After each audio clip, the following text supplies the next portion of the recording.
June 30th, 2019, in Seoul, South Korea. 7 friends are packing up their cars. They've got towels, coolers, and a change of clothes. They're gonna drive 2 hours to this very quiet area called Gapyeong River Valley. It's got these beautiful waterfalls, these giant bodies of water that you can jump into.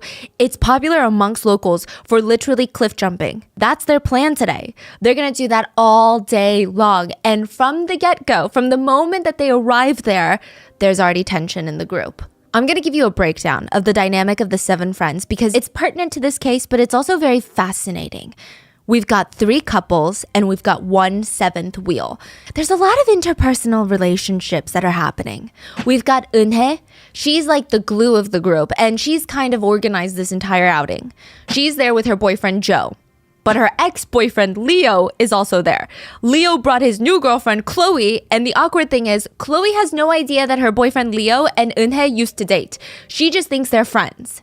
So to kind of ease this awkwardness, Eunhae invited a few more people. Her friend since middle school, Yuna, and Yuna brought along her boyfriend, and then the 7th wheel of the group, Sam. It seems like everyone kind of knows each other. Sam is the odd one out, and Eunhae just introduced him into the group as a, quote, an oppa of hers. Now, context, oppa translates to older brother in Korean, but it is not reserved for siblings. Like, you can call a senior at your school oppa, you can call your husband oppa, you just call any man that's older than you oppa. So just to recap, we've got Eunhae and her boyfriend Joe, Eunhae's ex-boyfriend Leo and his new girlfriend Chloe, Eunhae's childhood friend Yuna and her boyfriend, and Eunhae's oppa Sam, the 7th wheel. So the group of 7, they arrive at this waterfall and they spend the entire day just tiring themselves out. We've got videos throughout the day of them pranking each other in the water, playing games, eating watermelon. They're exhausted by the time the sun is set. And all 7 of them, they start packing up their bags. It's time to make that 2-hour trip back home, getting ready to leave. And all of a sudden, one of them suggests, why don't we do one last cliff dive? Just one. Eunhae's boyfriend, Joe, her ex-boyfriend, Leo, and Eunhae's oppa, Sam, they go up to the cliff. They climb up the giant cliff when it's pitch black outside. And one by one, they jump into the water below. Eunhae's watching from the shore. All 3 of them splash into the water, and only 2 would surface. One of them would be dead. And in today's case, we've got 3 main suspects. Eunhae's boyfriend, who secretly runs a trafficking ring. Eunhae's ex-boyfriend, who is allegedly still sleeping with Eunhae on the side, secretly. And Eunhae, the widow, whose husband just mysteriously died at the waterfall. All 3 have motive to kill Eunhae's husband, Sam. So Sam is not just oppa. This is her husband, and she went on a trip with her husband, her boyfriend, and her ex-boyfriend, and one of them died. We would like to thank today's sponsors who have made it possible for Rotten Mango to support NAMI, the National Alliance on Mental Illness. They are the largest grassroots mental health nonprofit dedicated to building better lives for those that are affected by mental illness. NAMI provides advocacy, support, and public awareness so that those affected by mental illness can build better lives for themselves. This episode's partnerships have also made it possible to support Rotten Mango's growing team of dedicated researchers, translators from all over the world who work really, really hard at shedding light on lesser-known cases. And as always, we would like to thank you guys, our listeners, for your continued support as we work on our mission to be worthy advocates to these causes. Full show notes are available at rottenmangopodcast.com. Now, this case does take place in South Korea, where many of the non-central individuals' names have been redacted from the court documents. Only their surnames have been made public. So for the purpose of making it easier to follow, we will be giving them aliases for this episode. And because there's also a lot of people involved, Yoon Sang-yup will be referred to as Sam. Cho Hyun-soo will be referred to by a surname Joe, and Lee Jun-soo will be referred to as Leo. But with international cases, if there's any additional information you would like us to know, or if something was miscommunicated, please let us know down in the comments. And with that being said, let's get started. Eunhae calls SBS, a huge news network in South Korea, and Eunhae is asking them for help. She's like, my husband just died, and now my life is falling apart. She wanted to raise public awareness, public attention to what's going on right now. She told SBS producers her husband was her everything, her absolute rock in life. He was the strong person that if anyone could depend on someone, it would be Sam. And now just like that, he's gone, he's dead. Eunhae tried to tell the public about all the incredible things. She's telling the producers, Sam He just loves his family. He's a hard worker. He did everything for us. We were his life. Eunhae spoke to the producers about how her parents are disabled. Sam would work overtime. Sometimes he would work 2 jobs just to help send money to her parents. Sometimes they would send every single penny that they had or they didn't even have, where they wouldn't have any money for even ramen from the convenience store. This is how the couple lived. She said it was stressful, it was rough, but at least we had each other, or at least at the time we did, and that's all that mattered. She described Sam as being intelligent and just so compassionate, that his only focus in life was his family. He didn't even buy himself new shoes. He would wear out his sneakers until they were literally falling apart at the seams. And now, he's gone. He's dead. And he always made sure that he had life insurance. It was just the one thing that he was always so paranoid about. The minute that they got married, Eunhae said he would talk about life insurance and how they both needed it. And now with him gone, the insurance company refused to pay Eunhae and her parents. They're about to be left on the street to fend for themselves while grieving Sam's death. The insurance company cited suspicion of insurance fraud and foul play, but Eunhae saying it doesn't make sense, please. She's trying to reason with the producers. There were witnesses to the accidental drowning of my husband. Even the police have ruled it an accidental death, so what is the problem here? SBS was sympathizing with Eunhae. They were very interested in doing an episode to expose the dark underbelly of the insurance world. How certain insurance companies, they take advantage of young people who probably can't afford an attorney, who probably don't know the laws, who probably don't know how to protect themselves as consumers, and this is a giant corporation we're talking about. They probably thought that Eunhae can't fight back because we'll just keep the $600,000 of life insurance she's owed, and what is she going to do about it? She doesn't have the money to pay an attorney. Eunhae said the insurance company kept asking her questions about the death, just re-traumatizing her, and then looking for random excuses on why they couldn't pay her. The SBS producers promised to help her expose the insurance company. October 17th, 2020, SBS released Eunhae's episode on their documentary series called I Wanna Know That. The episode was titled, The Last Diving of the Day, Gapyeong Valley Drowning Mystery. Instead of exposing the corrupt insurance industry, they exposed the events leading up to Sam's death and Eunhae's suspicious behavior. The day of the murder, the day that 7 friends went to the waterfall, they had forgotten the knife. And they're sitting there like, okay, now what do we do? We need that knife. How are we supposed to still go ahead with the day without the knife? How do we forget something as crucial as the knife? Who forgot the knife? They're looking around stressed. Well, maybe we can find something else. We'll just use our own heads. What? We can play rock, paper, scissors. Rock, paper, scissors, yeah. And the loser will crack open the watermelon with the head. The 7 friends, they're sitting down on a pink blanket next to the waterfall playing rock, paper, scissors, and in the middle of them is a watermelon. They forgot the knife to cut open the watermelon, so whoever loses the game of rock, paper, scissors, they have to use their head to bang open the watermelon. That's the punishment. Eunhae lost. But of course, Eunhae is not going to be the one cracking the watermelon open with her head. There is a video of Joe, Eunhae's secret boyfriend, holding the watermelon down on the mat while Sam, Eunhae's husband, uses his head to try and crack open the watermelon. He's doing the punishment in place of his wife because that's the kind of husband he is. He always put his wife first. Now, to give you context, it requires about 240 to 360 pounds of force to crush or crack a watermelon.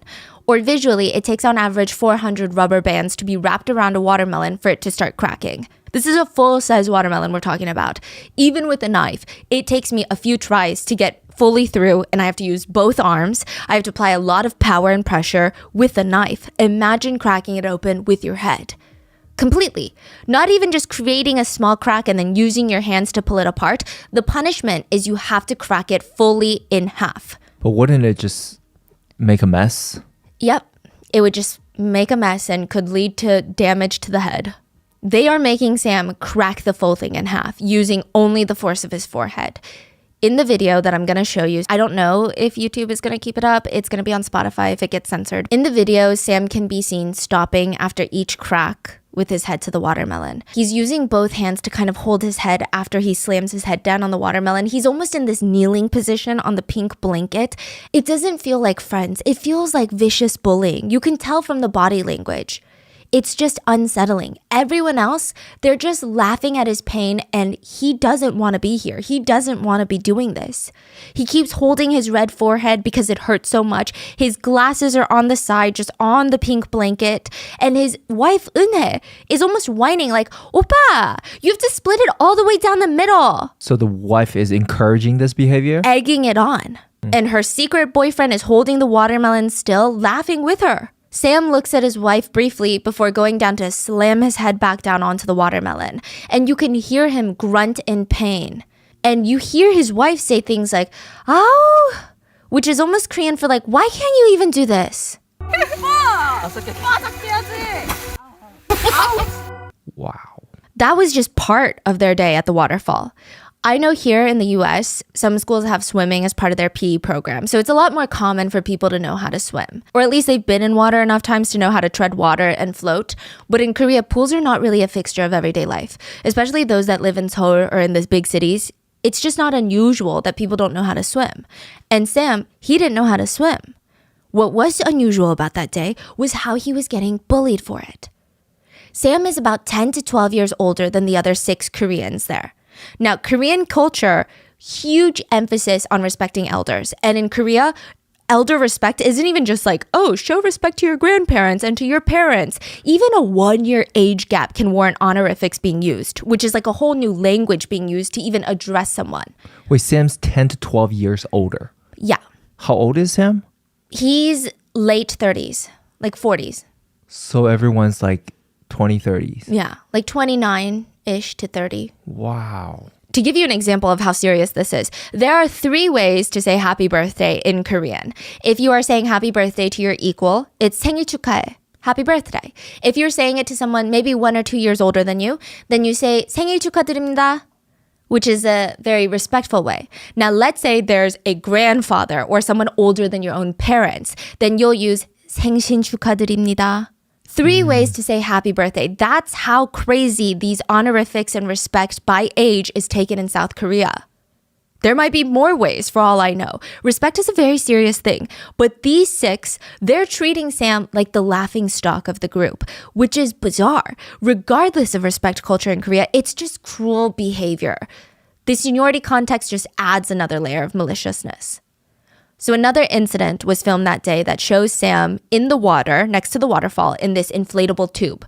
He's floating near the shore, and while a few of the others in this clip, mainly Joe and Leo, are going to jump into the water off the cliff, Eunhae and the girls are on the shore. And at one point, Joe and Leo, so this is Eunhae's boyfriend and ex-boyfriend, that Sam just thinks are her friends. He has no idea. Okay? They swim over to Sam's tube and start dragging the tube deeper near the waterfall. And sure, you could say it's supposed to be a cute little joke, but Sam is clearly uncomfortable and terrified as the water is known to be pretty deep. Deep enough for people to jump off a 15-foot cliff without injuring themselves. So he's trying to get them to stop and he keeps politely saying, oh, it's so cold, like the water is so cold, so cold. Okay, so in Western culture, someone could argue that's not a clear boundary that's being set. If he doesn't want to go deeper into the water, he should say, I don't want to go deeper into the water, right? But Koreans have a very strong or more different social cue read the room standard. And one of the biggest things taught, even when you're a kid, is nunchi. So by Sam saying, oh, the water is cold, is a clear indication for almost every single Korean with good nunchi, he does not like what you're doing. This is a very polite way of saying, I don't like this, please stop this. I'm telling you something is cold and it's making me uncomfortable. He's setting a boundary. I know it sounds weird if you're not Korean, but trust me, it's not a reach. But they continue dragging him deeper, deeper into the water. And Leo ends up swimming away. Joe is still with Sam, and now Joe is rocking his tube. He's using like both of his arms to rock Sam's tube. And Sam is seen on the video trying to reach behind him to pry Joe's fingers off the tube. Wow. This next part is chilling, but Sam's wife, Eunhae, is standing there filming, and she says, 못 뒤집네, which is, he can't flip him over. The way she says it, the tone, it's almost as if she is making a conclusion. She's talking to them or to herself? The other girls that are there. Wow. But the way she's saying it is not like, oh my God, like he can't flip him over. 못 뒤집네 is like an observation, a revelation, a conclusion she's made. Then one of the girls on the shore chimes in, because he's too heavy. And it's almost like a cue for 은혜 to now lighten up her tone because she goes from 못 뒤집네 to because he's heavy. So her voice shifted. Instantly. It was kind of chilling, honestly. 못 뒤집네. 무거워서. 무거워서 못 뒤집네. 은혜 even calls to her ex, Leo. Hey, Leo, go help him flip Sam over. What? And she knows that he doesn't know how to swim though. Everybody knows. Everybody But knows. they're trying to get him into the water. Yeah. It's unclear if at one point Leo does go over to help rock the tube, but in the next clip, we see Joe by himself really put all of his strength into rocking Sam's tube. Like he was kind of joking around earlier. Now Sam is being submerged in water. Not fully, he's not turned over, but his head is probably being submerged in water. He hasn't flipped yet though. I mean, any point he could easily flip. He's being violently shaken by Joe. Une is still recording and laughing as if this is the funniest thing in the world to her. When Sam gets a chance to escape, he tries using his hands to float away from Joe, but Joe catches up to him, and one of the girls starts singing the Jaws theme song, like bada, bada, and saying shark, shark. In a heartbreaking part, Sam is so panicked and scared he covers both of his ears with his hands. And Joe continues to rock the tube. At one point in the video, you can hear Sam trying to reason with Joe and the rest of the group, and Sam says, please, let's just stop this now. Joe says, I'm not going to stop this. What are you even saying? Okay, got it. I'm sorry. I'll apologize. Please stop this. It's immature and I'm not having fun. I'm not having fun anymore. Une is fine with her boyfriend and ex-boyfriend doing this to Sam. Now, at this point, I wouldn't even be able to tell that Une was even Sam's wife. I would think that Une is Sam's biggest enemy. Even Chloe. So Chloe is the ex-boyfriend's new girlfriend, remember? Yep. Chloe said she had no clue Une was even married, let alone to Sam. I mean, they were stuck together the entire day, eating every meal together, hanging out, even the 2-hour car ride to the waterfall. Joe was driving and Une was in the passenger seat in the front. Sam was in the back. It was Sam's car they were driving. If anything, it seemed like Joe and Une were the married couple. It was to the point where after the death, police got involved and asked Chloe about Une's husband, and her jaw dropped. She said, never in a million years could I have imagined that Une was married to Sam. There was no indication that they were married. None. 3 hours after the tube rocking video was taken, Sam was found dead in the water. This next part is basically Chloe's testimony on what happened that night at the waterfall. Chloe said that it was getting late and very dark. Yuna and her boyfriend, so the other couple that aren't really pivotal in today's case, they start complaining that they're getting cold. So they tell the group, hey, we're just going to go into our car in the parking lot and sit in the car with the heater on and we'll just wait for you guys. Now, according to Chloe, this is when Une suggests, we have to go now. Let's just do one jump together. One last one. And this is just weird. If you're jumping into the water from around 15 feet, your full body is going to get submerged. Your hair, everything's going to get submerged. I don't know anyone that would want to get purposely wet again after becoming fully dry, like right before getting into a vehicle for a 2-hour drive. It seems counterintuitive. It just seems gross. Like, I don't think anyone wants to do that. And it's cold. It's cold. Yeah. And the worst part is, Une herself isn't even jumping in. So why does she care? It's not like she wants to go up and all of them hold hands and jump into the water and she just loves it so much she wants to do it one last time. Why does she care if everyone else does it one last time? She's not even doing it. Joe and Leo, boyfriend and ex-boyfriend, they agree for the last jump. And Sam does not. He hasn't been cliff jumping all day because he doesn't know how to swim. He's just been in the tube, right? And Une whines. All the men are willing to run up together, but my oppa doesn't do it. Chloe states that Une has been pressuring Sam all day to cliff jump, the entire day.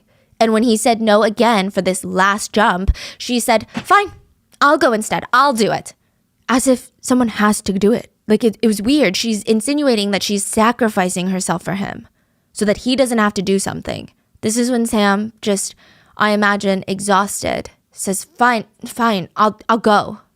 Some people question why he chose to do this. I mean, I think that he knew that if he didn't, none of this would stop. I imagine he just wanted the day to be over. I mean, look at how the day had been going so far. He just wants to go home is how I see it. He's seen how relentless these people are, how this group is. I mean, I wouldn't be surprised if he had said no as a joke. The group would have hauled him up the cliff and threw him in by themselves. I wouldn't even put it past these people. At around 8:30 p.m. that day, Une's boyfriend Joe and her ex-boyfriend Leo and her husband Sam walk up the cliff to jump one last time. They climb up 15 feet. Eunhae and Chloe are watching from the shore. The other couple, they're gone. They're in the car in the parking lot. They don't see anything. Joe has this inflatable tube with him. The ones that look like donuts, they're just for one person, like the skinnier ones. And he throws the tube down into the water first, and then he dives in head first into the water. He splashes around, surfaces. He puts the tube around his hips, and he's just kind of leisurely floating, waiting for the other two to jump.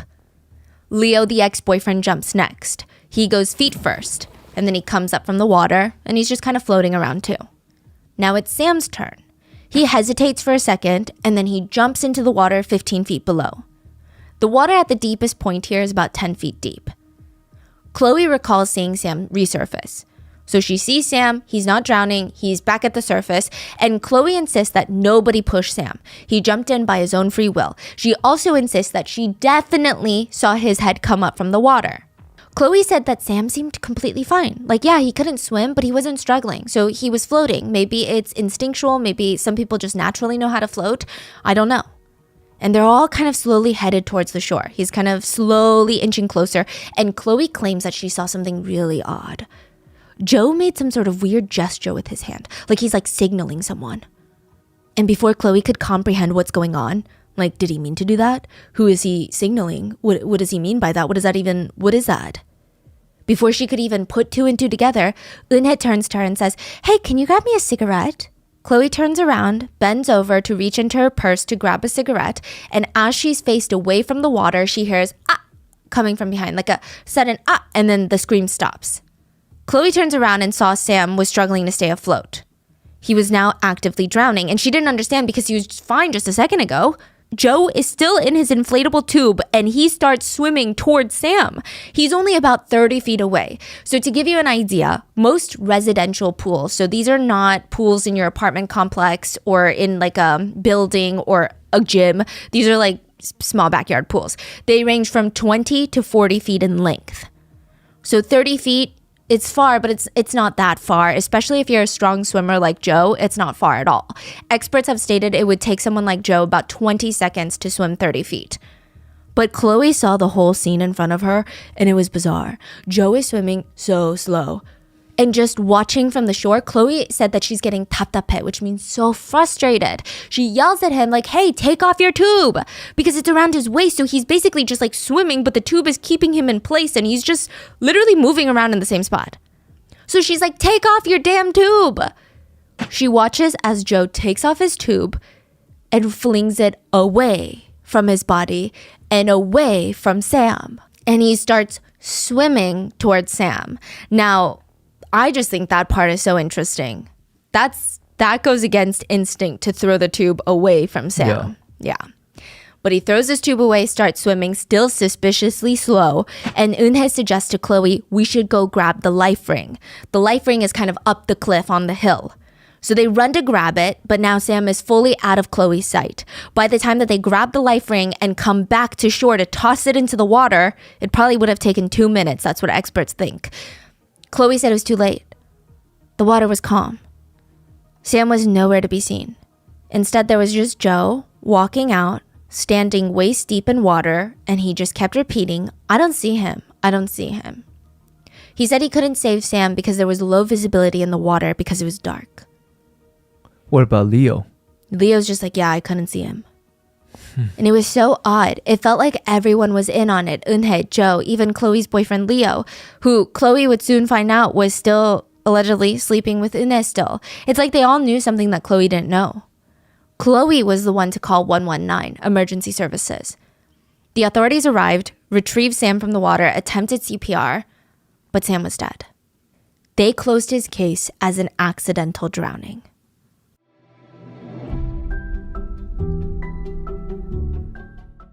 There's a few things that you can expect when you come over to our house. My dog Mango will bring you every single one of her toys. Every single one, like the whole collection. I don't know, she's showing off. My other dog Tiger will be convinced that you are their new owner. And my fridge will absolutely be stocked with easy, delicious, ready-to-eat meals. One thing about moving closer to my family is they really do be coming over whenever they feel like it. And Factor has been a huge lifesaver. Not only in that regard, but just when our days get busy with work, Factor steps in to save my day. Factor is America's #1 ready-to-eat meal delivery service. You can eat well for breakfast, lunch, and dinner with chef-prepared, dietitian-approved, ready-to-eat meals delivered straight to your door. It is such a time saver. But I also like that not only am I saving time, I can stay on top of my healthy lifestyle while not spending all day cooking up these meals. Factor helps you skip the meal planning, grocery shopping, chopping, prepping, cleaning with their fresh, never frozen meals. And yes, you can taste the difference. And they're ready in just 2 minutes, so all you have to do is heat it up and enjoy. I like that you can also choose from 35 plus chef curated meals every week. They've got calorie smart options if you're trying to be calorie conscious over the holidays. Side note, they're dietitian approved and nutritious and delicious. They have protein plus if you're trying to bulk up. I'm not even trying to bulk up, and I love the protein plus from Factor because I just want to get extra protein in. We've gotten Andrew and every single person at his workplace on Factor because he brings it into lunch, and that's the best marketing, I guess. But you can also get quick breakfast items, lunch to go, grab and go snacks, or my favorite, juices and smoothies from Factor. This December, get Factor and enjoy eating well without the hassle. Simply choose your meals and enjoy fresh, flavor-packed meals delivered to your door. Ready in just 2 minutes, no prep, no mess. Head to factormeals.com/rmango50 and use code RMango50 to get 50% off. That's code RMango50 at factormeals.com/RMango50 to get 50% off.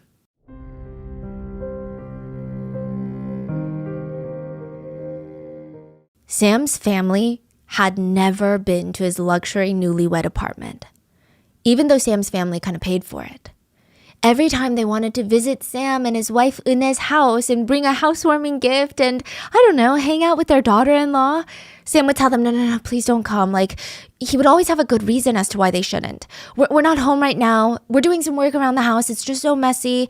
We're in the middle of something right now. If you come, you're going to stress out my wife because she's going to be stressed that we didn't clean the whole place. They didn't know the newlywed home they helped pay for was occupied by Eunhae and her boyfriends. Sam, the husband, didn't even live there. They found out after his death that Sam and Eunhae did not live together. Eunhae lived in this luxury apartment that Sam paid for. Whatever boyfriend she was seeing at the time lived with her in that apartment. Sometimes she had multiple boyfriends or even girlfriends live with her, all on Sam's dollar, rent-free. Meanwhile, Sam lived really close to his workplace in a tiny little basement unit. We don't even know for certain how Sam and Eunhae met. I mean, it's claimed that they met at a brothel, but Sam told his family that they met at work. None of Sam's coworkers even remember working with her, or let alone seeing her. Sam had been working this office job for a while. He was making around $60,000 to $70,000 a year, which is great considering the national average in South Korea is around $35,000 a year. So he makes double the average salary. And on top of that, Sam has always been a big saver. So by the time that he meets Eunhae, he had already saved up over $300,000, which in this recent economy, that's a huge, huge accomplishment. Yeah. Very few people are able to do that. And it's clear that Eunhae was attracted to that. And the fact that Sam was very kind, did not care that she had a daughter from a previous relationship. I know here it's nothing, but in Korean culture, it tends to be a bit more of a, quote, I guess you could say, relationship obstacle than in the US. They got married, and Sam initially thought, okay, we're going to have a regular, normal life, right? But right out the gate, things are difficult. Eunhae insists that they have 2 places. Sam was tied to Suwon City for work, but she's like, I'm not moving there. I hate it there. I refuse over my dead body. She wanted to live in Incheon, which is where the airport is. She demanded he get her a nice luxury apartment in Incheon, and that would be considered their marital primary residence. And he would rent a dingy basement unit in Suwon, and he would just stay there during the weekdays. That was a plan. And during the weekends, he would come home to the luxury apartment in Incheon. A few major problems with this. Sam is the one working and paying for everything. He would be spending most of his time in a below-ground basement unit. Korean basement units are known to just be really, really, really rough to live in. Technically, you weren't even supposed to live in those. They were created for the purpose of being bunkers in case North Korea waged war. But now they're being rented out because of the housing crisis. And there has recently been a lot of discourse on these units. They were flooded during the last monsoon season. A lot of families were either killed or lost everything because there was no way out of the water. Like water was treading in. It's a really bad living situation. It's basically what the whole Oscar-winning movie Parasite is about. It's below ground. Usually the units will get little windows at the top of their walls, very close to their ceilings because they're basement level, that let in just like the tiniest bit of light. But right outside the window, it's ground floor. That's the pavement. So there's bugs, rats, cockroaches, dust, pollution, dirt, trash that just gets swept into their apartment. And anyone can bend down and just look straight into their unit. In the winter, it's freezing, and it's worse in the summer. So in the summer, it gets unbearably humid, and there's rapidly growing mold, but you can't open the window because then rats will climb in. And the tiny cramped bathrooms in these units, most of the times they don't even have sinks. You can barely stand up in the restrooms without bumping your head on the ceiling. I mean, if you watch the movie Parasite, apparently there's a basement smell that you can't even get rid of. That's how people know that you live in a sub-basement unit, is because of a smell. And regardless, it's just not a great place to live. It's more affordable than regular apartments, but it's rough. The South Korean government is actually trying to phase out the leasing of these units because of how bad it is. Sam is living in one of these basement units while Eunhae lives in this expensive high-rise building. Sam had to take out a $100,000 loan just to be able to afford the deposit on that building. He borrowed tens of thousands of dollars from his family to be able to support Eunhae's life there, and Sam's family didn't know this. But his friends did, and they all tried to tell him, like, hey, this is weird. Like, this is not normal. Normal relationships don't work like this. What if she's cheating on you? You don't know what's going on in that house. You don't even have the key to that apartment. But he would just dismiss all of their concerns, and he said, it's nonsense. We're in love, and right now we're apart because she has a daughter, and I work in this city, and there's no way for us to be together right now. The thing is, the original plan was Eunhae was supposed to visit every weekend, or Sam was to go. She never let Sam come to their luxury unit that he was paying for. But she also never went to Sam's basement unit. It was probably too gross for her compared to her luxurious apartment. She probably turned her nose up like she's too good for a place like that. But 2 days after Sam's death, Eunhae was caught on CCTV cameras entering Sam's basement unit with Joe. They went in and they came out with boxes of valuables. Sam's computer, laptop, tablet, anything that he needed for work that had some sort of financial value, resale value, they took it. Neighbors said that was like one of the only times she was probably around. But what do we expect from someone like Eunhae? And Joe. I mean, she's the type of monster that really wouldn't mind watching her husband starve and suffer right before her eyes as long as she had a new Chanel bag. Every time Sam got paid, the money, all of it, would go in and out of his account. His bank was just a connection point. It went from his company's account to his bank account, lasted for 2 seconds, and then directly into Eunhae's. She had full control over all of his finances. Even if he wanted to buy his own food and groceries, he would have to ask her for money. No, really, beg her for money. But even that's not enough. Eunhae blew through Sam's entire life savings, $300,000, spent all of his salary, still wanted more. Like, she always had an excuse of why she needed more money. He would take out loans for her. She would use her disabled parents as an excuse of where all this money is going. And in just 5 years, Sam went from being one of the most financially secured people in his friend group to being in heavy amounts of debt. The year before his passing in 2018, he had to file for bankruptcy and his total debt was listed at $120,000. Eunhae did not care. She demanded more money. Sam took out more loans, like the loan for that apartment. She refused to share even a penny of Sam's own money with Sam. Sam's friends would later say, yeah, Sam died in June 2019, but he was dying for the past 2 years, starving to death. He didn't even have money to buy $2 ramen at the convenience store or a piece of bread. The cheapest meal at the convenience store, you could probably get it for $2. Yeah, with a drink, a triangle kimbap. Sam didn't even have that. He couldn't even afford the power and water in his basement unit. He would ask friends to borrow $3 for food, and his friends were getting concerned. They love Sam, and they knew that Sam isn't the type to ask for money unless it was urgent. So they're like, what's going on? Like, of course we can give you $3. We can give you a lot more. But dude, what the heck is going on? Like, what are you doing with your life?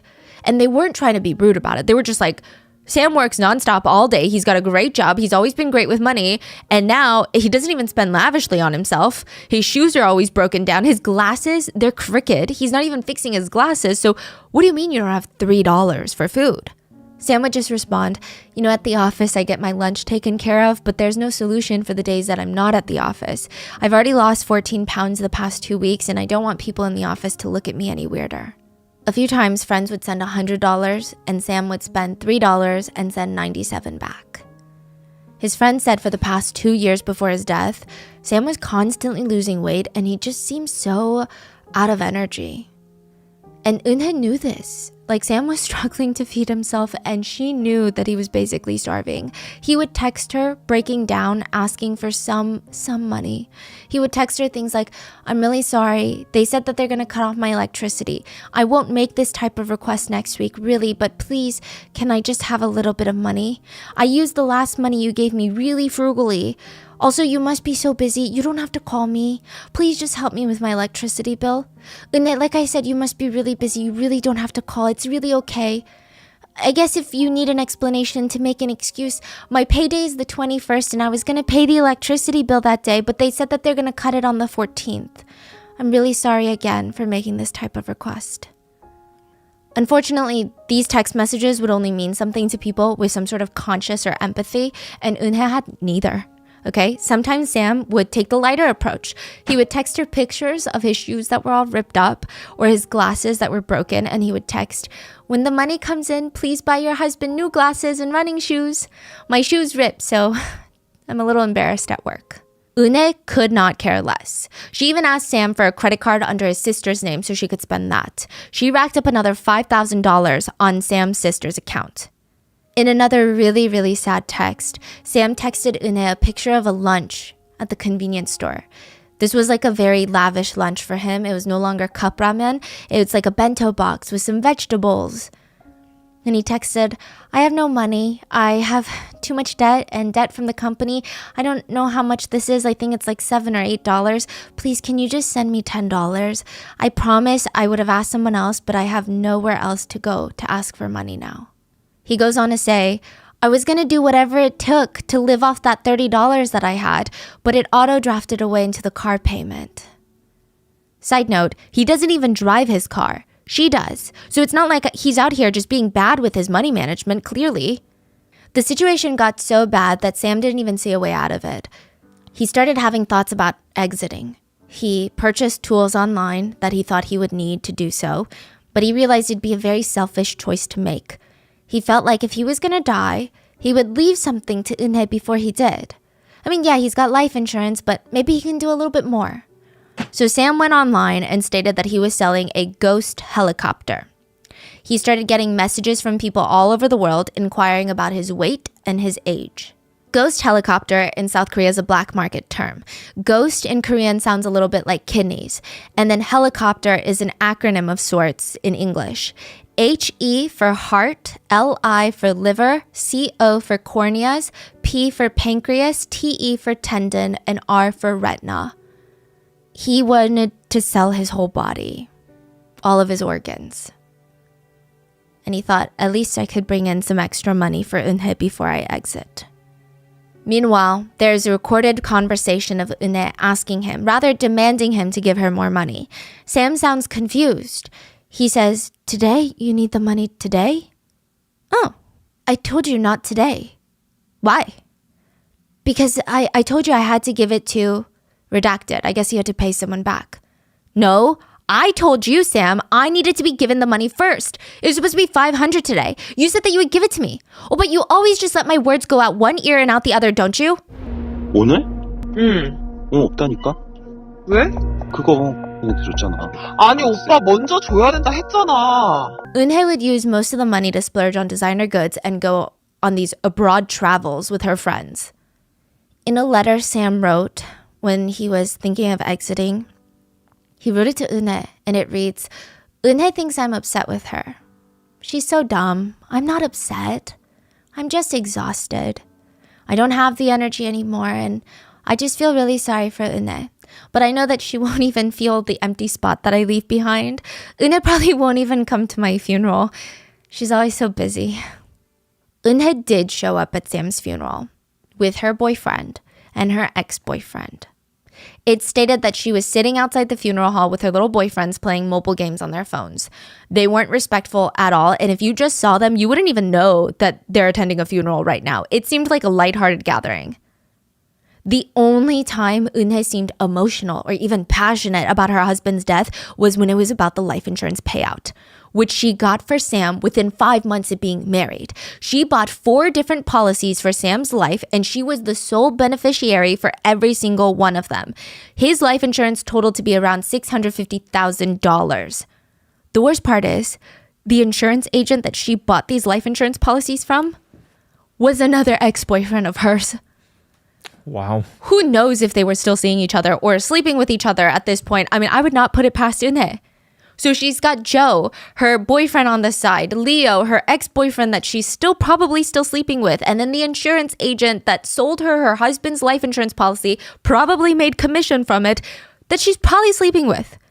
And a really sad detail is, Sam knew the life insurance was a big part of his relationship with Eunhae. He even joked to his friends, "Oh, don't worry about me. I've got life insurance, so when I die, a lot of money comes out." And in the insurance world, timing is everything. Sam died just 4 hours before his insurance expired. There's a Japanese delicacy that can kill 30 adults. It's pufferfish. So you know those like squishy looking fish? Some of them have like the spikes, some of them have small spikes, others have like the large, huge spikes that are protruding out of them. And when you get too close, they puff up, so it's harder for them to become prey. That's just one of the ways that they protect themselves. Another way is their blood. Their blood is highly poisonous. But humans are out here eating pufferfish. It's a delicacy called fugu, and it requires a highly specialized chef with just years and years of culinary experience, because one wrong cut of meat from the pufferfish or too much blood, certain death. The pufferfish toxin is actually 1,200 times more poisonous than cyanide. One pufferfish has enough toxins to kill 30 full adult humans. There's no known antidote. Once it's in your system, there's nothing that can be done. Sharks are the only species that are immune to the pufferfish toxin. Humans are not immune. February 25th, 2019, just a few months before Sam's death, Eunhae took Sam to eat pufferfish. For the last few months, Eunhae had stopped paying for Sam's life insurance because it was too expensive to pay every single month, right? But just a week before eating pufferfish, she started paying for his life insurance again. And this would be a pattern. The unbelievable part is, Eunhae didn't even pay the monthly fee for Sam's life insurance. It came from Sam's own money. But even then, Eunhae feels like this is a waste of money. She hated seeing money that she could be spending on anything else, like herself, going to Sam's life insurance policy. The one where she's the sole beneficiary of. So she would constantly stop paying. He would not be insured. And then suddenly Eunhae would be like, you know what? I'm going to pay the life insurance again. She would start paying for his life insurance. And conveniently, Sam would have a near-death experience almost immediately afterwards. Side note, Eunhae would even stoop so low and have the shameless audacity to even ask for money from Sam's siblings to pay the life insurance. So like clockwork, February of 2019, she takes him to eat pufferfish. I don't know how she was able to get the pufferfish toxins only onto his plate, but she was able to. Sam ate the plate, but he only just got a little bit sick. Stomachache, really. Eunhae was so frustrated, she texted her boyfriend Joe, "I put so much blood and poison onto his plate. Why didn't he die?" For a month or two after that, Eunhae stopped paying for Sam's insurance again, but suddenly started making those payments again. And soon after, Sam almost drowned to death. So this is not even the day that he died. This is a different incident. This was exposed through a Korean YouTuber. One of Joe's ex-girlfriends was anonymously interviewed. So I know it's confusing. Eunhae's boyfriend's ex-girlfriend. So Joe is also seeing like a bunch of women at the same time. He's half Eunhae's boyfriend and half her pimp. We're going to get into it. Yeah. So one of Joe's ex-girlfriends was anonymously interviewed by a YouTuber, and she shared a story of how they all went on this cabin trip together in May of this year, just like a month before Sam died. She said so much of that trip was so familiar to what she was hearing on the news about his murder. She remembered the whole group bullying Sam while Eunhae recorded. They knew that he couldn't swim, so they tried to make him use this floating device that you would need a lot of people. So you know those big floatables that has handles on the side and it needs a certain number of even weight distribution to stay floating? Yes. They would all go out into the water like that and then they would scream and ditch. So he's like frantically trying to like stay afloat, but this floating device doesn't really work when it's just one person on one side. It just kept flipping over and Eunhae's laughing, saying things like, "Oppa, are you having fun? Like, why is he so cute? He's so cute, isn't he?" Joe's ex-girlfriend said everyone could tell that he's not having fun. And no, she did not really think that that was cute. Joe's ex remembered anytime Sam would even look in Eunhae's direction or even try to talk to her or even make small little moments of contact with her, she looked irritated. She looked so annoyed. That night at the cabin, this is like a cabin on the lake, so they have this dock right outside. The ex-girlfriend tries to go to sleep and she hears this big scream and a splash outside on the docks. She runs out and she sees both Sam and Joe in the water. Joe is calm, but Sam is screaming at Eunhae, you pushed me in the water." So thankfully the water was not that deep. He could stand because I think there hadn't been enough rain recently. And Eunhae just calmly states, "What are you talking about? You were so drunk you fell in the water." Sam screamed, "No, you pushed me." The ex-girlfriend said it was odd. It was really odd. It's like Eunhae was almost rewriting his memory. She kept saying things like, "What are you talking about? You think I pushed you in? Okay, fine. I pushed you in. I'm the bad guy, huh? I pushed you in on purpose. That's what I did, right?" She would do this enough times. Finally, Sam submitted and said, Okay, you're right. You didn't push me. It was so weird. But it seemed like there was a pattern of water-related accidents happening to Sam. And it was always right after Eunhae reinstated his life insurance policy. Almost like she had a plan where she started paying the life insurance policy again and then tried to enact her plan. So just to give you a few examples. Insurance reinstated February 17th, 2019. Near-death pufferfish incident February 25th, 2019. Insurance canceled. Insurance reinstated April 30th, 2019. Near-death drowning incident May 10th, 2019. Insurance canceled. Insurance reinstated right before he died. And before Sam's death, Eunhae received multiple letters from the insurance company because she was paying like earlier in June and he died on the last day of June. And it was saying, hey, if you don't get us the next payment, July 1st, 2019, we're going to cancel the plan. Sam was found dead 9 p.m. the last day of June, 4 hours before the insurance was null and void. But Eunhae had some fans in Korea though. Yeah. So you know those reality makeover shows, Extreme Makeover? In Korea, I think there's some here in the US where they do extreme home makeovers. So the producers, they go out and they find families with touching backstories. They come into their house, give them a full home makeover, and the viewers tune in, everybody feels good, the whole thing is wholesome. Eunhae's family was chosen for an episode for one of these shows called Love House. She was 13 at the time. And Eunhae's parents, they were impoverished. Both of her parents were disabled. The entire family lived in a one-bedroom house, survived on a government check that was only like $350 a month. Both of her parents were wheelchair-bound. And Eunhae, ever since she was young, she did all the housework. She cared for her parents. She's like forced to grow up and mature really quickly. And she's 13 when this show comes into her life. She had a lot of fans from this episode. So like, yeah, the focus is on the remodel of the house, right? The design choices. But they also really focus on the homeowners' backstories. So they would show clips of Eunhae just taking care of her parents, cleaning up around the place. And she seemed so dedicated for a little 13-year-old girl. Like parents at home were like poking their kids. Hey, look at you. Get off your little Nintendo. Look at that kid. What are you doing for me? Do you even love your parents? Look at this girl. Did we get all upset? The producers, they even asked Eunhae, if you had one wish in the whole world, like what would it be? I mean, it could be anything. The producers aren't saying, I'm going to give it to you. It's a hypothetical question. She could have wished for $1 million, a pet pig, anything. She's 13. But she said, I wish I could have my own room. Because I feel bad. I share a room with my parents and I'm a really noisy sleeper and I move around and I kick in my sleep and I talk and I have all these bad habits and I know it makes them uncomfortable when they're sleeping.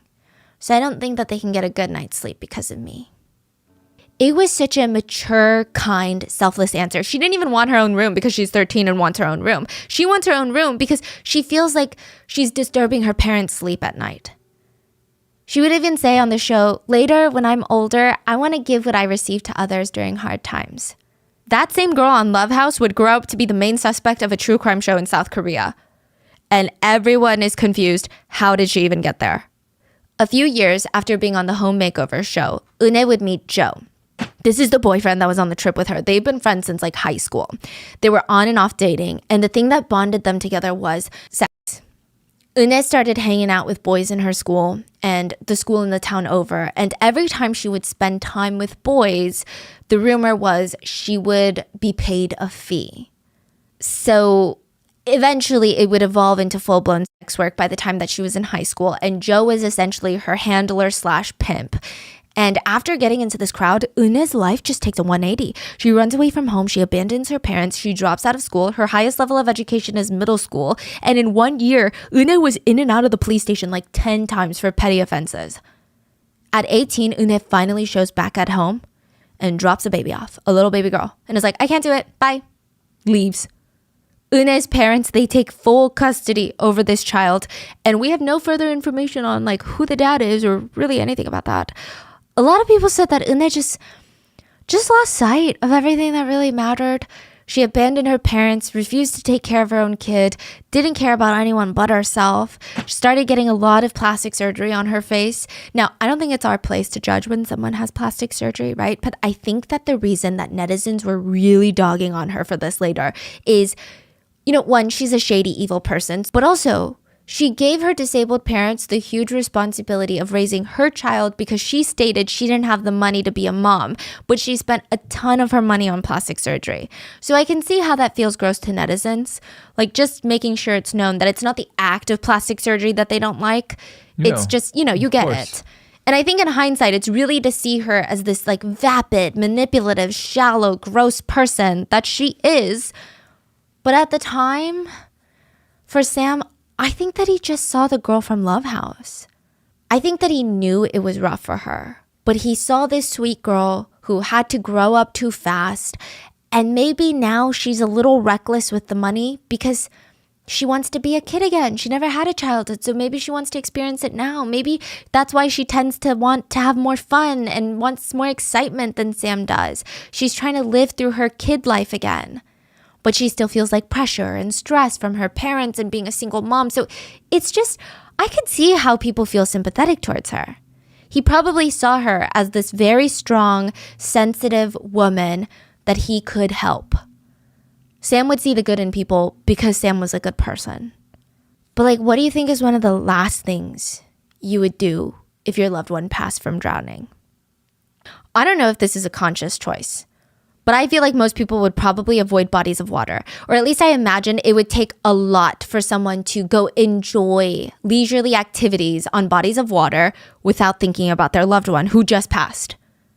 Eunhae went to a water park 2 months after her husband's death. She even went wakeboarding in a lake. There's a video of her that she posted. She would later claim in prison that video was taken way before Sam's death, but like we don't know for sure. We do know for sure that she did go to a water park, which feels wrong.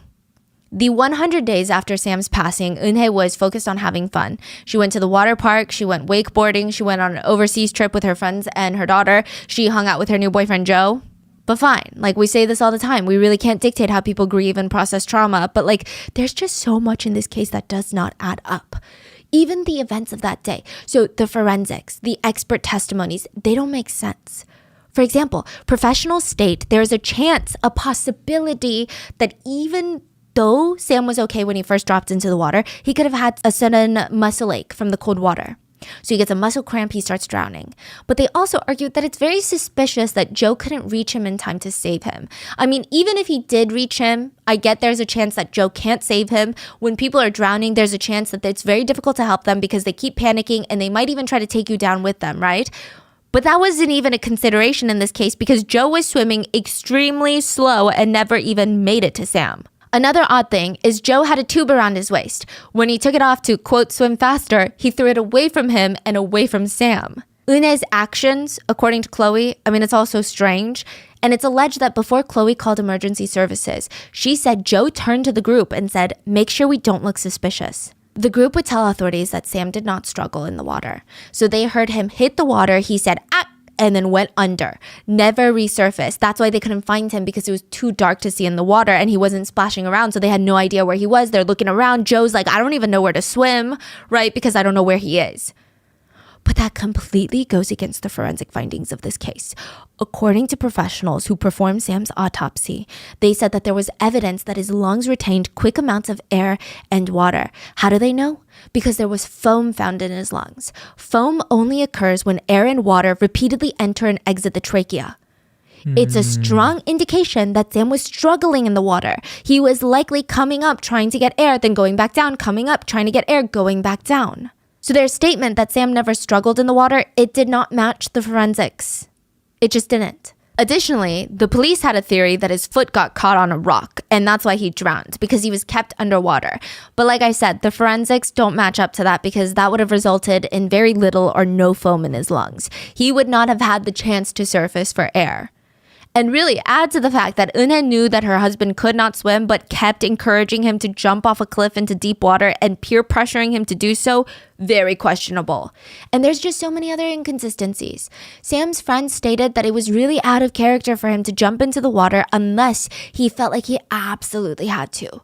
This man is not a risk taker, they said. So this is not something that he would have done unless he felt forced. Even Sam's wedding to Eunhae, there was no official wedding ceremony. They just did paperwork.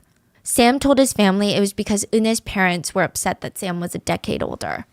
They said that having a wedding ceremony would just make their daughter look strange. So while they approved of the marriage, they felt like they couldn't have a wedding for social judgment reasons. Then it gets weirder. After Sam's death, Sam's entire family finds out that Eunhae had a daughter from a previous relationship. They didn't know about this kid. They only found out after Sam had passed, but it made things so much more complicated because Sam didn't have a will when he passed, and he had legally adopted Eunhae's daughter. Eunhae's daughter is the rightful heir to basically everything Sam owns. But not only that, there could be potential that even Sam's parents could be responsible for the care of Sam's legally adopted daughter. And if they pass and have no will, and if Sam's other siblings pass without a will, technically Sam's adopted child could fight for a piece of the rest of the family's inheritance and money. An attorney stated, according to the rule of inheritance by representation, the daughter is the direct descendant of the deceased Sam. And because of that, she becomes the heir to the family according to Sam's ranking in the family tree. Sam's older sister, Mi-sung, is seeing all of this unfold, and she thought, there's just no way. There's no way that she's not going to get justice for her brother. She posted a Blue House petition for the government. She stated that every single day since her brother's murder has been filled with pain and despair. She compiled a document with all the evidence she had so far, and she made it public. Side note, this document was almost like a group project. Netizens who knew people close to the case, or YouTubers that interviewed people that knew people close to the case, they all started contributing to this evidence document. And at the very end of it, it was signed from the people of the Republic of Korea.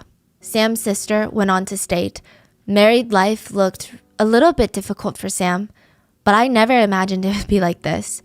My younger brother wanted love, but Eunhae seemed to have some other intentions. My younger brother wouldn't have known that, but I just wonder, why couldn't he get away from her quickly? It makes my heart ache so much. I just want to know the truth. Her Blue House petition got 100,000 signatures in one day. Along with SBS's episode and production team's investigation, the police and prosecutors were forced to reopen the case. Now, if police had properly investigated the first time around, they would have learned that Eunhae had very bad luck with guys and relationships. It was basically a pattern at this point. So before Sam, Eunhae was almost married at least 4 times in the past 10 years. Out of the 4, it said that 3 of them are now dead. Her first relationship ended in a car crash, and this is an alleged story, by the way. It's alleged that Eunhae and her husband were in a car driving around Incheon, and they were T-boned. A hit and run. It's rumored that Eunhae's husband died because they were T-boned from that side. She received insurance money from this, and again, this is a rumor on how the first marriage ended. The speculation being Eunhae set up a hit and run to kill her first husband to get insurance money, and she survived the car crash. This is an allegation. Then her second marriage or relationship, this one has a lot more confirmed details. Eunhae started dating a man named Mr. Lee. He was working at a host bar, and if you watch our Yandere case, I do a deep dive into the host bar culture. Go check it out. But he worked at a host bar, and Eunhae was a customer. They hit it off, they move in together, and they're young. This is early 20s. So Mr. Lee, he's like, I gotta go do my mandatory 2-year military enlistment. So our relationship feels a little shaky. Eunhae's like, don't worry about it. I'm gonna wait for you. Don't worry. I think we should do one last trip, though, to remember each other by. She requested he pay for a last trip to Thailand together. Both of them boarded a plane, and only Eunhae came back. July 16th, 2014, almost exactly 5 years before Sam's death, Mr. Lee died in Thailand. The couple went snorkeling to see coral reefs, and in the process, Eunhae claimed that her boyfriend fainted and eventually died. When she came back to Korea, all of Lee's friends are like, what are you talking about? Why? How could he just faint and then die? We want answers. She said, oh, he drank too much and then got swept away by the waves. Lee's older brother said none of it made sense. I think she's hiding something. I thought even in that moment, there was a possibility that she killed him. But the confusing part is Lee's father was the beneficiary of Lee's life insurance policies. The Lee family cannot confirm if Eunhae had other policies in his name that they just don't know about. But the one that they did know about, his one life insurance, it was paid out to the Lee parents. The police briefly investigated the suspicious death of Lee and closed the case, deeming it an accidental death. Now with what happened to Sam, the suspicion is that she drowned him, but there's no way to prove it. Lee was cremated in Thailand. Then in Eunhae's last relationship before Sam, she did something really bizarre. She was engaged to a man, let's call him Patrick. And according to those who knew Patrick, they said that Patrick was just head over heels in love with Eunhae. He really, really loved her, wanted to marry her, but everyone in his life is like, pump the brakes. This girl is weird. Patrick's parents, his friends, they all said, I don't know, just something is weird about that girl. First of all, Eunhae's going around meeting all of us, meeting your family, meeting your friends, but you've never met a single one of her friends or family. Does she not have friends? Does she not have family? But she talks about them, so why can't you meet them? Patrick thought, they're just being so cautious, so skeptical. Love is love. The couple go ahead and they start planning their wedding. The weekend of the wedding shows up and it's like a full weekend of festivities. They had rehearsal dinners, parties before the actual wedding, and this would be the first time that Patrick would actually meet Eunhae's friends and family. And Patrick's friends immediately off the bat are like, this is so suspicious. It's the wedding weekend. All of them are showing up in clothes that are not appropriate for the wedding weekend. It looked like they didn't even know that they were coming to a wedding, or they either straight up didn't care, which I don't know which one's worse. And Eunhae's parents, they barely know a thing about her. They don't even seem like her parents. Patrick's parents were so suspicious that they immediately hired a PI. And they discovered that all the people that Eunhae had invited to this wedding, paid actors. Wow. Even her parents. It's another Anna Delvey, yeah. Patrick confronted Eunhae about it, and she left him at the altar, abandoned him. It really, really messed with Patrick. His friend said, after this, Patrick developed severe depression, social phobia. He's still struggling mentally. What's crazy is, even after leaving Patrick at the altar, Eunhae comes back, knocks on Patrick's door with her daughter, and is like, this is your baby. The timeline didn't match up. It was clear that was not Patrick's baby. So then Eunhae just left again, and I don't think that she ever tried to contact him ever since.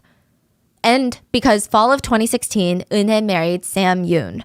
So she had 4 very serious relationships in the past 10 years, and she probably did have a ton of other relationships with a ton of other partners, but she's a serial cheater. These were her 4 main ones. So out of the past 4, 3 allegedly died. And Eunhae was determined to be the one that got away. When the police start looking for Eunhae, she is on the run with Joe. Beginning of 2022, Eunhae and Joe are placed on Interpol's most wanted list. Everyone is on the lookout for this child star turned potentially serial killer. People are concerned since Joe has a lot of shady businesses. They've got contacts in the criminal world in other countries that could help them flee Korea and keep them hidden. It would be really hard to find them if that were the case. But 3 months in, police get a hit. Eunhae and Joe never left Korea. They were in South Korea in a smaller town, and they weren't even trying to hide. They were caught in a city hanging out with friends. Not even just them two, with friends. How bold and how cocky do you have to be? Yeah, that's bizarre. And Korea's filled with cameras. Yes, they were caught on CCTV cameras as well. Authorities descended on the region, but they tried to watch the couple for a few days. I don't know if either they were trying to gather more intel on them, or likely they were probably trying to find a way to apprehend them without putting other lives at risk. But they were finally apprehended 4 months into being on the run. They only made it this far because Joe had a ton of cash from his alleged shady businesses. Now, side note, authorities stated the little apartment that they rented was trashed by the time that the police got there. It was filled with designer goods. There was no furniture. They found 5 phones, a laptop, and a USB hidden in the ceiling of the master bedroom of the rented apartment. Eunhae was arrested, then Joe, then the ex-boyfriend Leo. But prosecutors, they're mainly focused on Eunhae and Joe. Leo is being charged for being an accomplice and conspiracy to commit, but not really for murder. During the trial, Eunhae and her parents, they try to do damage control to her image. And now, I want to make it clear, I don't blame the parents at all. I think maybe they either truly thought she was innocent, or maybe, I imagine, they might have felt guilt, like they had a role in this. If they hadn't made her grow up too quickly, I just feel like they probably put a lot of blame on themselves. Her father tried to tell the judge that Eunhae was innocent and she has a reputation in their neighborhood for being a great daughter who always cares for their parents. But it was also proven that Eunhae had not spoken to her parents in over a year, and the residents of the parents' neighborhood said, "I have never not once seen that girl, ever." And there's just a lot of things that Eunhae lies about that comes out during the trial. When does she not lie? I don't know. When she was reaching out to SBS producers to try and get her insurance money, which is insane, that she went out of her way to reach out to television show producers and wanted a whole episode of a docuseries on her, of her story, just to get her paid. I mean, I'm sure part of it was also an opportunity to get sympathy and potentially even some fame from it, who knows? But she told producers that her parents were being sent money by Sam and that everyone in the family was going to starve without this insurance payout. When SBS contacted Eunhae's mom, she had no idea what money they were talking about. Eunhae never sent them money. So before she reached out to SBS, the case was closed. Yes, but the insurance company, they were like, "You're sus." Yeah, it's for insurance, so they just don't want to pay. But now she's trying to get some money out of this, and that's what opened it up, right? Yes. It's her, first of all, filing a lawsuit against the insurance company. But even then, I don't think that this case would have blown up the way that it did. But she reached out to SBS producers to do a whole episode on how shady this insurance company is and how the public should riot with her to get her paid, is the incentive that she had. See, that's the audacity that the most evil people, yes, they just really, really think oh my gosh, I need to get my money. And wow. You would think that most people, I don't think most people would commit murder, but let's say they did, I would think that most of them would be like, I gotta just be quiet and go live in a corner somewhere. Yeah. But she's like, no, I need the world to know about my injustice of not being paid. Right. This is unfair. Yeah. And then the SBS producers, they just felt like something was so off about her. They started investigating and they were picking up these little rumors by people who knew the couple. And they started doing a full-blown investigation on their own into this case. So, yeah. I mean, even the whole money thing. SBS producers were told by Eunhae that Sam was the breadwinner for her parents, and that's why the insurance money was a big deal. Sam was under the impression that he was paying for Eunhae's parents. Eunhae was lying about it. Her parents never received any funds. It went straight into Eunhae's just lavish lifestyle. This woman is honestly pure evil. Even when the SBS episode aired that exposed her for who she was, she applied for a provision injunction to ban the episode from continually airing. Needless to say, Eunhae's trial did not go over well. It did not help that she was a shameless person. Her history of past relationships, her history of turning Sam's insurance on and off, the videos of them torturing Sam the day of his death. I mean, all of that, I don't know how a defense attorney would even defend something like that. Even filing the lawsuit against the insurance company, it's just an extra level of gross.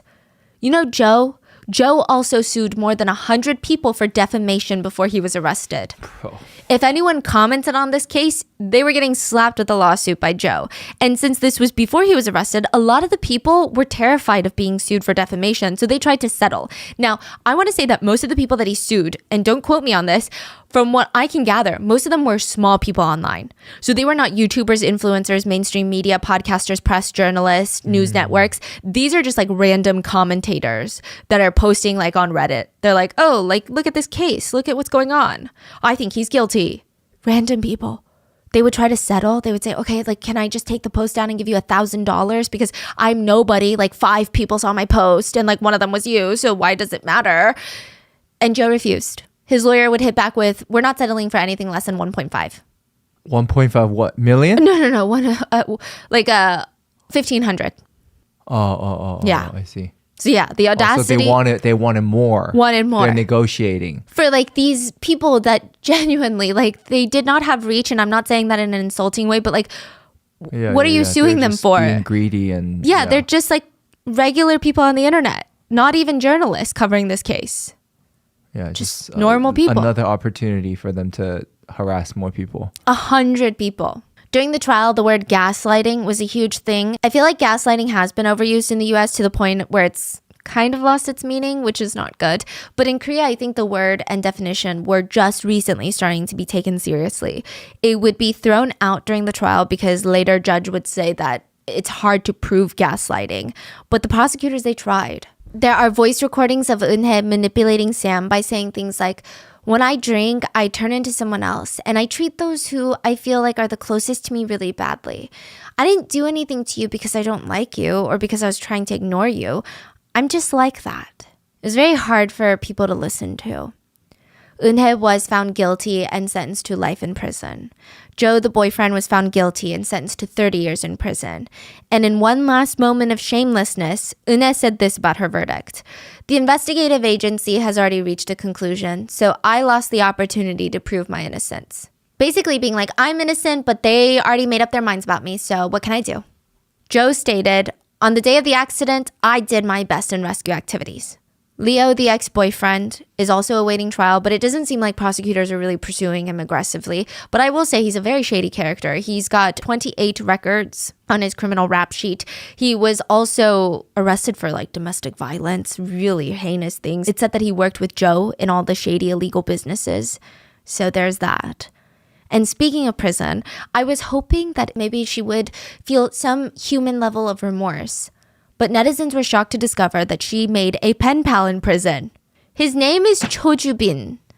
And we're going to be talking about him very, very soon. He was arrested for helping run the child trafficking ring, Enthrum. Which is one of the most vile, evil, I think even on an international scale, that was probably one of the most shocking, vile things I've seen. He was sentenced to 45 years in prison, and when he heard Eunhae was in prison, he started writing to her, almost talking to her like he's some sort of sick mentor. It said their letters to each other consisted of them basically babying each other and being like, oh, poor baby, the world is so mean to us. We're gonna get out soon. I don't think the contents of the actual letters have been released, but these are what people have been saying were the contents. They're just consoling each other, really. Yeah. And remember how the police declared Sam's death an accidental drowning at first? Mm-hmm. The prosecutor of that jurisdiction that handled the case from the get-go had to post an apology to her Facebook page. It's very lengthy, but it's very PR standard. She apologized and stated that they were going to have an internal investigation into the case on why this happened. I would say that most people were shocked at just how evil these people could be. And I mean, some of them even wondered if there's anyone that Eunhae didn't date. It just seemed like she seems to have some sort of romantic connection with everyone. Other comments mentioned the fact that there were still other people that weren't arrested that were there. Why did they do nothing? Yeah. Someone commented, really, I think if I were in that position, I would have done something to stop this. Yeah. How can people watch others suffer so much? Is that even possible? This is like, you would think this is happening in the high school, right? In school, bullying. Yes. But you would not expect this to happen as an adult. No, especially, okay, you know, I don't know what I would have done in high school. I think high school, I was a timid kid that just really wanted to fit in. I think even in high school, I would have said something, right? But now in my late 20s, like you would genuinely have to hold me back from saying something. Like that's kind of crazy. Yeah. They said nothing and they're watching it happen not once, but throughout the entire day. Not one person. Another commented, I have nothing to say. My heart hurts so much watching these videos. Still, He believed this was love, and he would have endured anything and everything for that bitch. He could have been loved by someone worthy, but I'm so angry that he met a woman who is not even a human being and went through all that pain. I hope these people live in pain till the day they die. And to those who resorted to victim blaming Sam, because there were some heinous people who said some heinous things about how he should have known it wasn't love. How could he not see that she was evil? Some people even made remarks about their looks. Yeah, some of the comments were really dark, but I think one comment that addresses it really well says, if you look at the way Sam was messaging his friends, he would ask for $3 just to buy ramen for a meal, and if they sent more, he would send the rest back. Sam was kind by nature. I think because he was so kind, he could never really believe truly evil people existed. I think he never imagined evil people could do such things, especially his wife. It's so sad, it just breaks my heart how scary and cruel it must have been for him. But I hope he finds peace in heaven. But there were also some really bizarre comments. Some people still supported Eunhae. They wrote, if you're pretty, everything is forgiven. The crime is not important. The face is important. If you're pretty, everything is forgiven. There's a saying in Korean, like 이쁘면 다 용서돼, which is like, again, if you're pretty, everything is forgiven. Another comment was, honestly, if Eunhae did anything wrong, it was at least a pretty sin. And probably one of the worst. You can come to me, Eunhae. But she can't because she's in prison for the rest of her life. So. Wow. Whoever said that really, I think they deserve each other. Yeah. Wow. Like after knowing everything and you're Yeah. like, you can come to me? Okay, have her. Go to jail with her. Like Yeah. you guys are great. What are your thoughts on this case? Please let me know and please be safe. I will see you guys on Wednesday for the main episode.